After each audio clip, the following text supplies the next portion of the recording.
Welcome to our soon-to-be Hall of Fame inductees, their families, and our great community. We're also joined by our Hall of Fame committee. Yes, there is a Hall of Fame committee. Mike Davidson, Bob Wood returns, Bob Bristol, and Christian Fulgham, who is the Director of Alumni Engagement. Sue Howland is a member of our committee. She is currently residing and teaching in Germany. She sends her well wishes. Through the magic of technology, namely that strange-looking cylinder back there, that is called a Pixelot, and that is streaming this event, hopefully to Sue when she wakes up in the morning, since it's 2 o'clock in Frankfurt, and all the other members of the 2016 who could not make it. Welcome to all. First, I'd like to introduce a high school and collegiate athlete of note in his own right, our head of school, Mr. Matt Horvath. Thanks.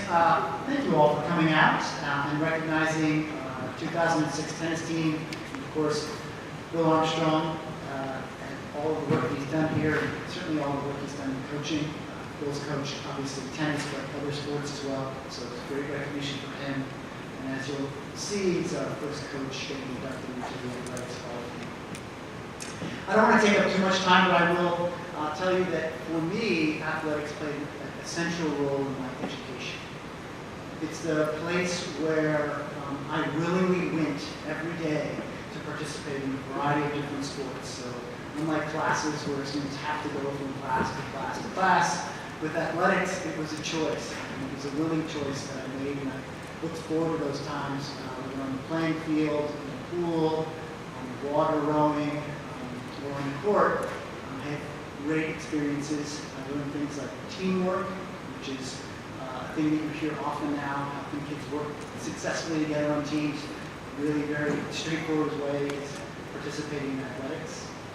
I learned things like hard work, again, something that is not unique to just athletics, but certainly athletics requires that you should show up every day and you give your best effort because you're with a group of people who are also giving their best effort. I also learned the humility.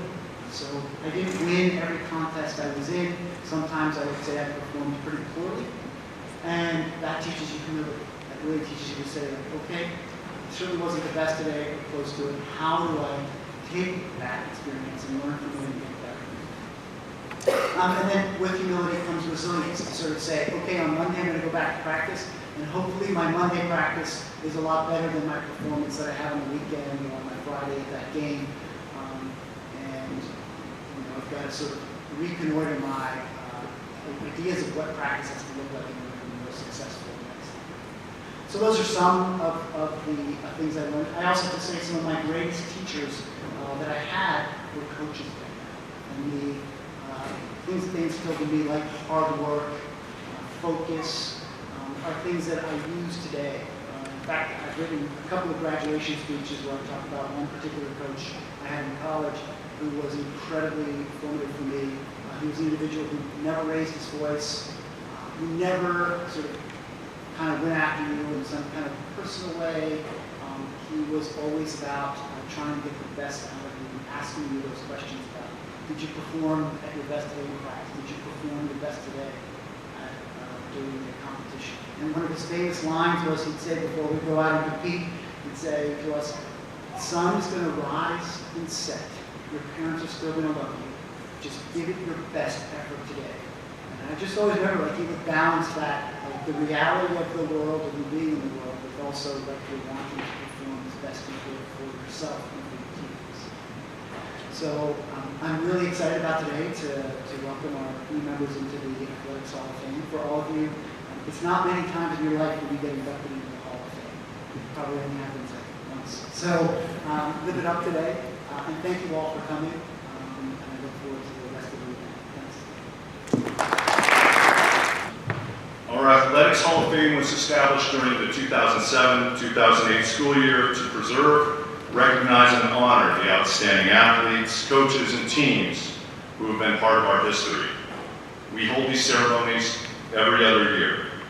Thank you ahead of time tonight to the families of the tennis players who sent over so many great photos, and to Miguel Llanos, who is our yearbook advisor who had to scan over 40 yearbooks to chronicle Bill Armstrong's coaching career correctly. Thanks also to the multi-talented Mike Fine, the middle school athletic director, for building some of these great slideshows we're going to see tonight. We will view the video tributes and then hear from induction speakers for a deeper dive into the character of both the team and this little-known coach we are honoring tonight.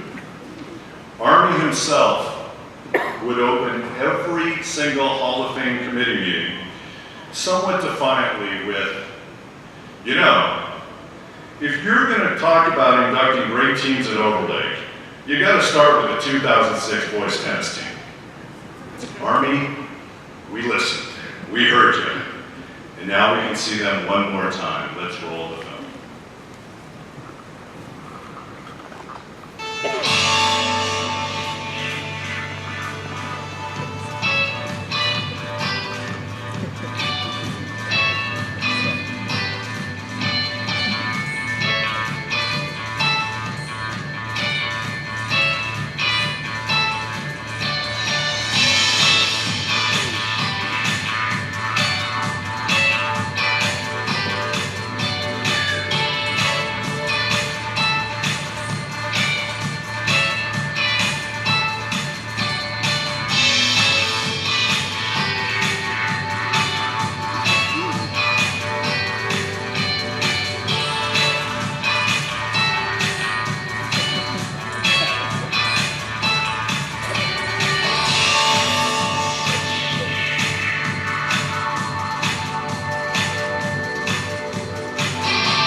Thank you for coming to honor the 2006 varsity boys tennis team induction into the Overlake School Athletic Hall of Fame.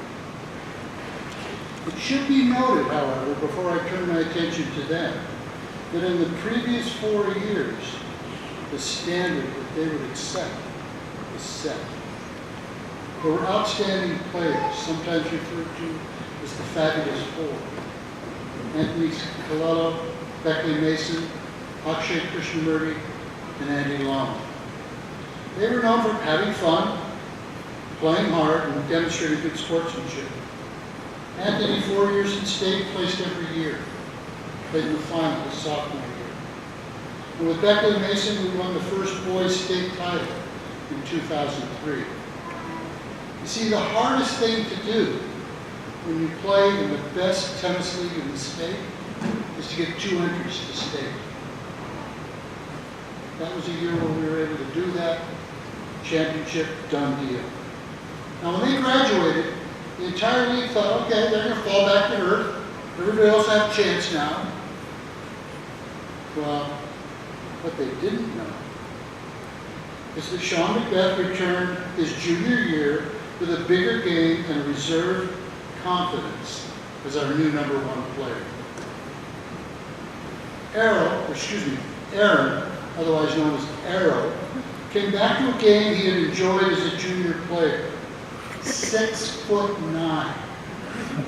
Great hands, huge spin and kick serves, and even comfortable on low balls. An impressive force at the net.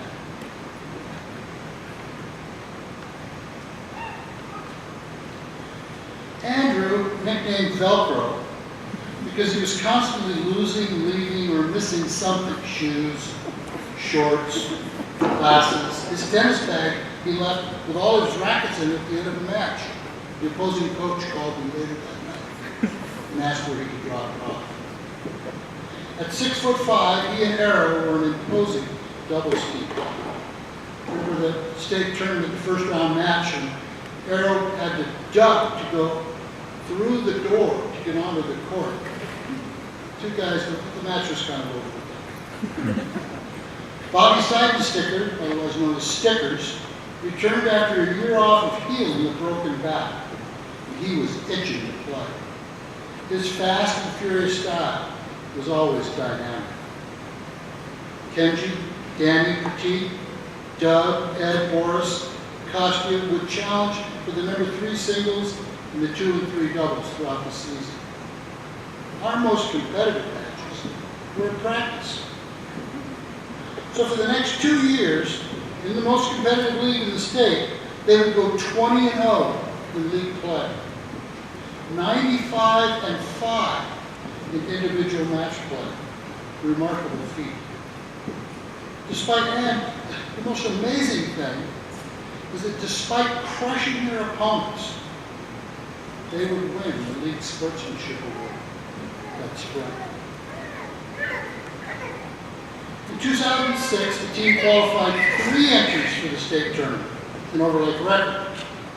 Sean would win the singles title without losing his set, constantly keeping his opponents off balance with the variety and placement of his serves, his penetrating ground strokes, and his reserved and emotional play. Nothing seemed to faze him, and this constantly frustrated his opponents. I think he was used to me saying over and over in crossovers when I could actually talk to him, use your variety, use your variety. He told me at one point he wasn't sure which variety. He was listening. Bobby would win the consolation singles and finish 4th. His only loss was to the player Sean defeated in the final. He was so hoping to play Sean in that final. And I'll tell you, it would have been a great match. Because they played obviously several times here at Overlake, and those were rock'em sock'em affairs. Sean always had the edge, and Bobby knew it. In tennis, every sport has its incredible play. In golf, a hole-in-one. Baseball, a walk-off home run.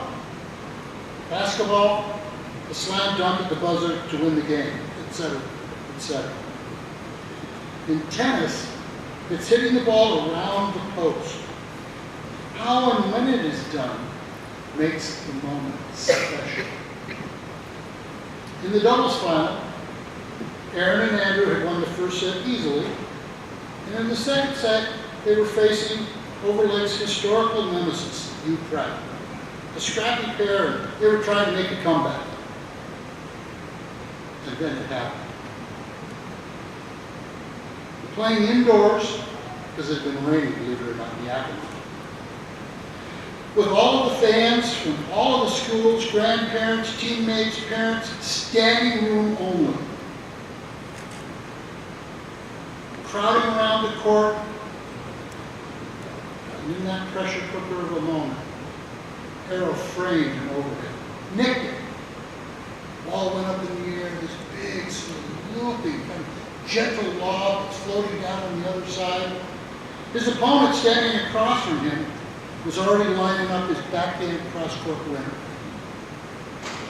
What he didn't know is that Andrew had already started running.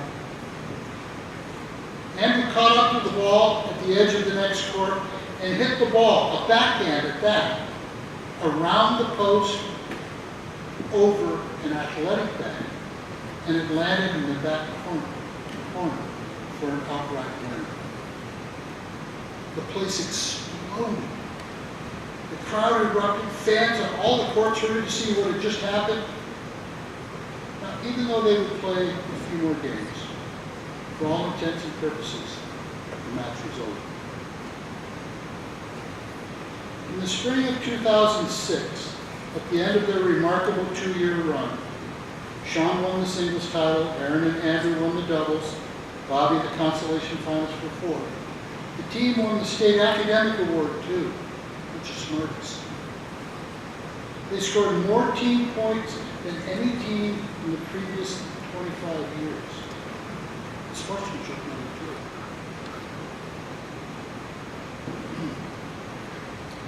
Classmates, teammates, and families with players wearing their medals, the state trophy on the table. Because on the way home, we'd stop at a favorite hamburger spot in Yakima called Major's.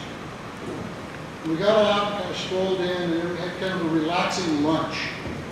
Trophy on the table. You saw the one picture with them wearing their medals. We just sat and talked. The epitome of what it means to play high school athletics. With your classmates, with your friends, sharing the moment. Now that kind of camaraderie is so special in high school. And for you young players out in the crowd, I urge you, play for your high school. You will always have something to talk about. Win, lose, or draw, whatever the tackle or the hiccup is, the missed shot, or one of those moments. It is that special. And yes, you can do it too. Thank you.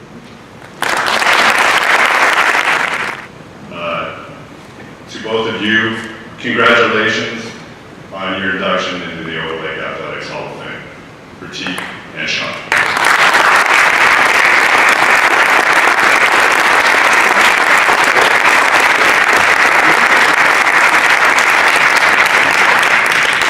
I don't actually have any prepared remarks today, despite having a little bit of warning this was going to happen. I know some of my classmates would probably like to be here, but as fate had it, we didn't all end up in Seattle, so it wasn't as easy for them to make it as it was for me.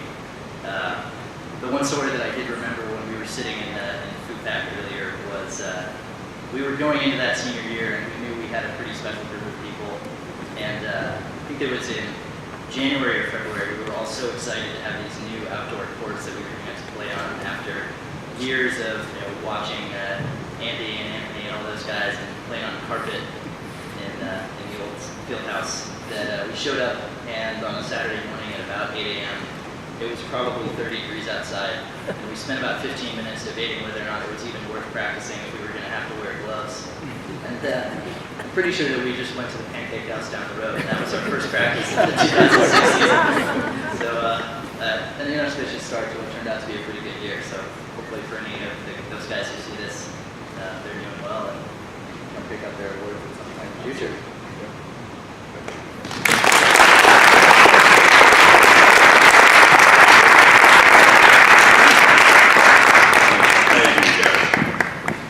Army's longevity is obviously tops among all Overlake coaches by far. So far, in fact, that the exact dates of some of his coaching can't really be confirmed. For example, when I recently asked him, Army, tell me more about coaching basketball at Overlake.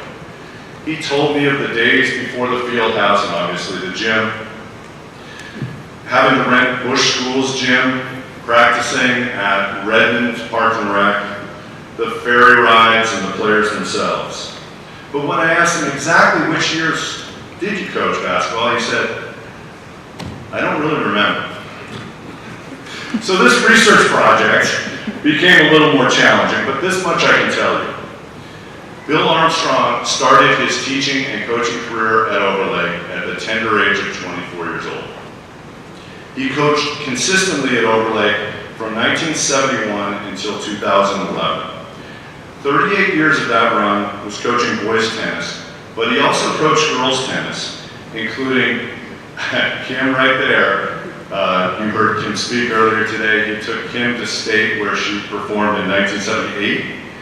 I thought 79, but he claimed 78, but twice. I see it twice. See, Bill? We got an extra year out of this. And he speaks fondly of that experience. He coached soccer for both boys and girls, middle school and junior varsity, for at least 2 decades before taking over our varsity girls soccer program for the next 14 seasons. There, he crafted a state caliber team, which had a great run, including 10 straight trips to the state tournament, and laid the groundwork, including mentoring then assistant coach Sally Goodspeed, who is here with us tonight, for continued dominance in the sport, which we have seen since, including capturing last year's state championship. Let's see Army along the way. Please roll the video.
From the class of 2004.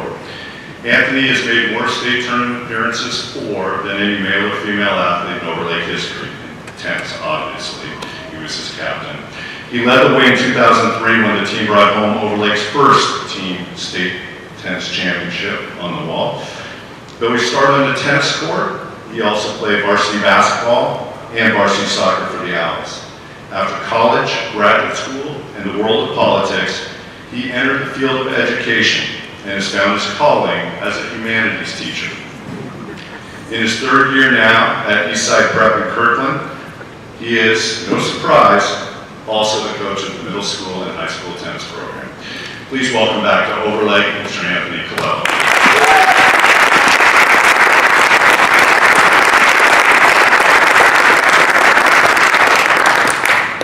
Hi everyone. Good afternoon. So good to be back here.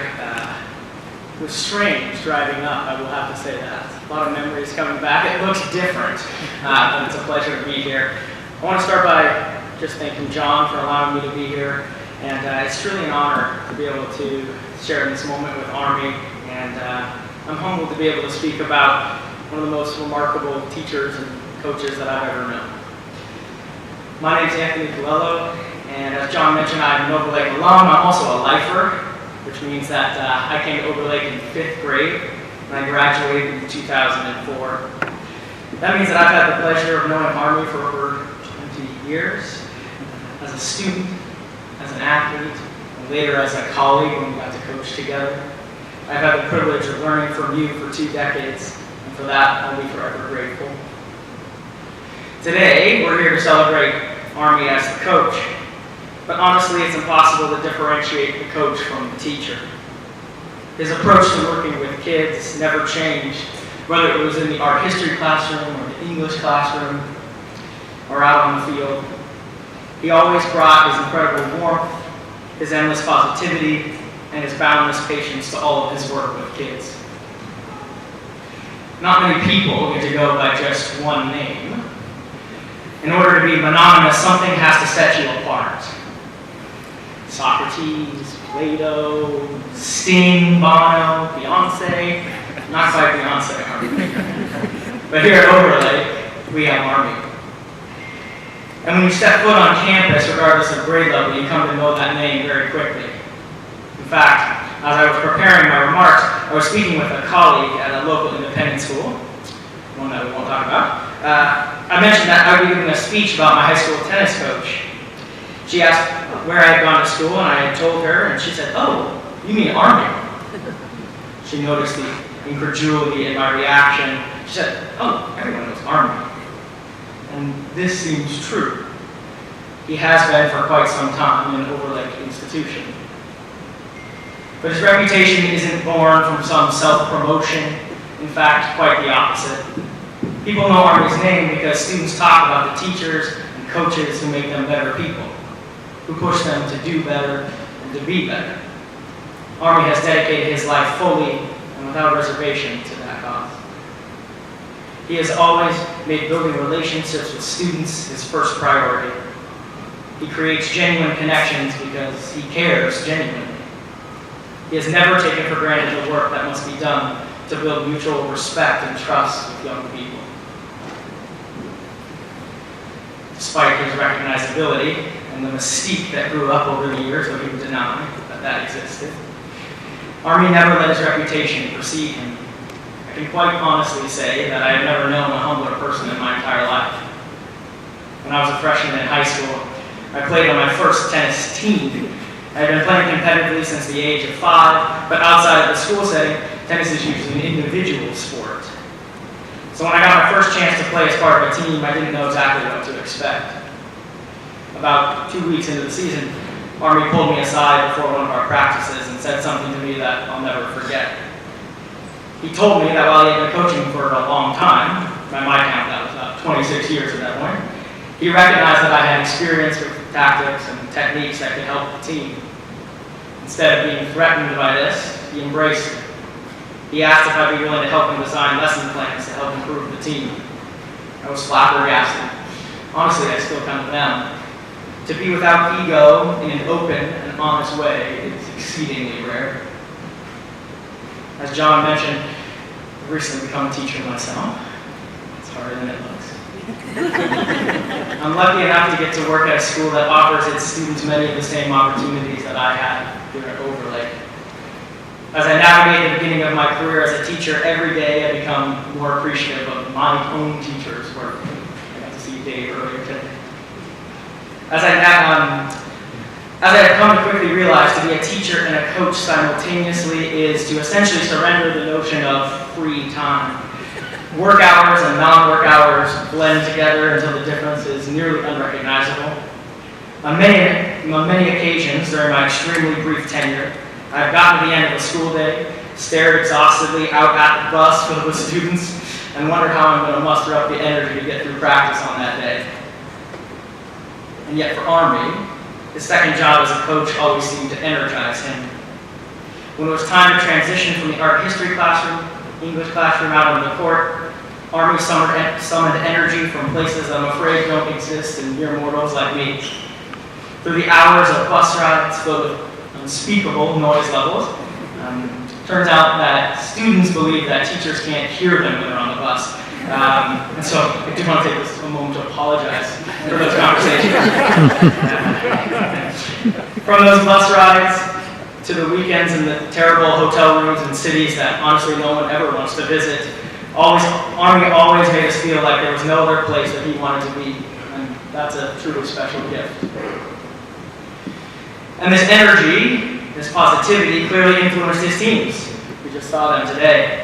Because here you are, as the first coach ever inducted into the Overlake Hall of Fame, and you're certainly deserving.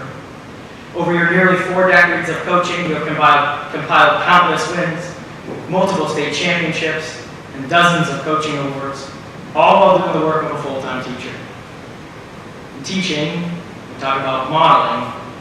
The model is to teach by example. Your own comportment for the ups and downs of competitions has always been your most effective teaching tool. As students, we knew that we could always look up to you to act in the right way. That's the true definition of a role model. Despite all of your successes, you never lost sight of what truly mattered. You always put students first and required that we maintain the proper perspective. You knew that we were students before we were athletes, and you never let us forget that. You told us that if we worked hard, competed honestly, and gave everything that we had in the process, that the results would take care of themselves. And they did. You've taught me what it means to lead with grace and compassion, and without ego or presumption. You've shown me what it looks like to be truly dedicated to something that you love. You have served our community in ways that we can honestly never repay you for. I know that I'm a better person today for having known you and been taught by you. And I know that there are countless others, both in this room and spread out across the country, who can say the same thing. And that is quite a legacy. So, thank you. Thank you for being my teacher, my coach, my role model, and my friend. And congratulations.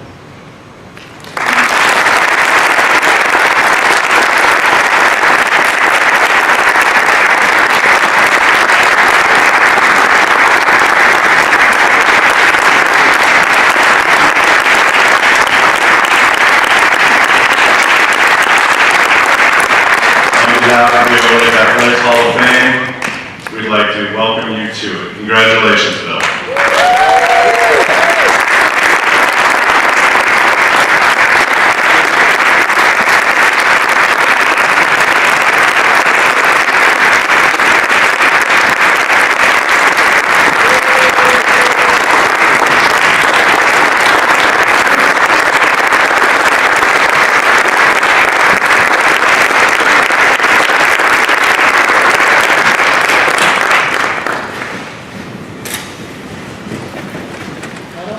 My son made it tonight.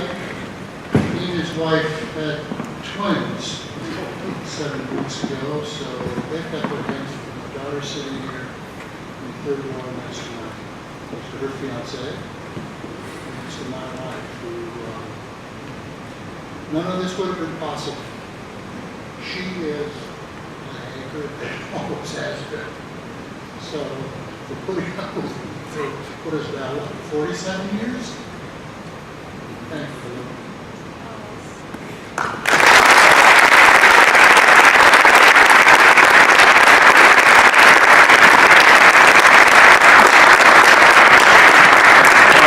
Conclude the ceremony.